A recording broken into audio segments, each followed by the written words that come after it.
Queen Elizabeth II has died, Buckingham Palace announces. Queen Elizabeth II, the UK's longest-serving monarch, has died at her Balmoral estate aged 96 after reigning for 70 years.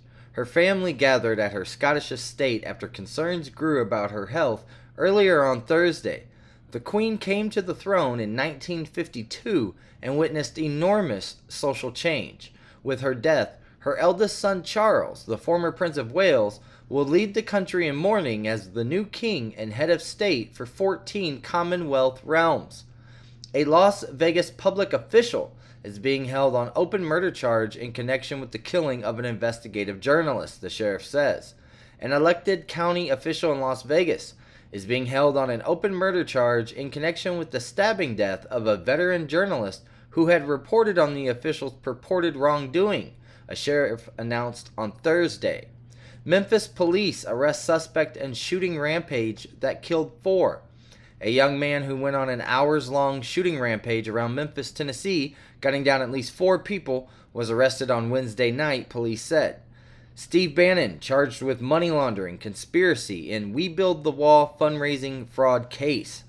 Former Trump advisor Steve Bannon arrived in court in New York on Thursday to face fresh charges related to a charity that was supposed to use private funds to build the U.S.-Mexico border wall.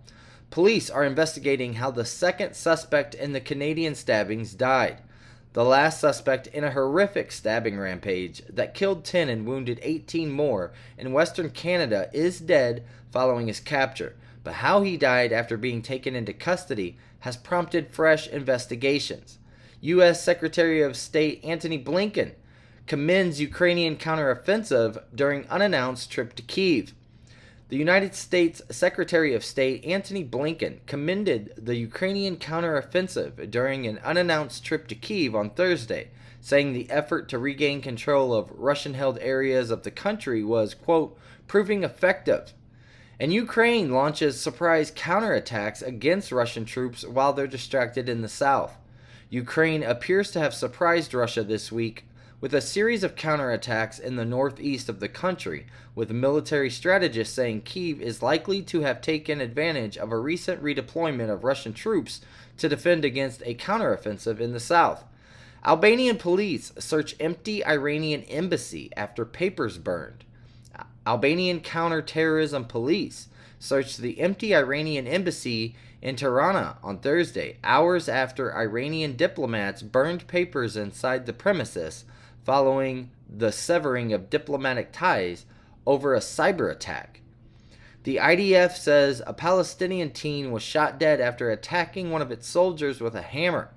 A Palestinian teen was shot dead after attacking an Israeli soldier with a hammer near the central West Bank village of Batin shortly after midnight on Thursday, the military said.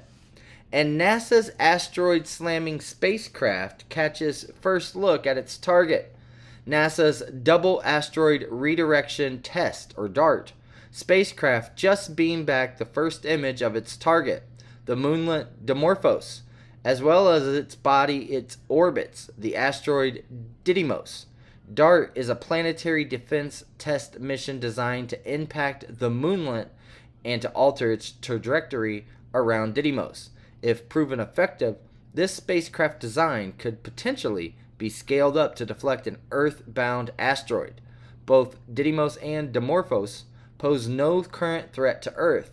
They are just a test site for kinetic impact technology. And those are your news headlines for September 8th, 2022.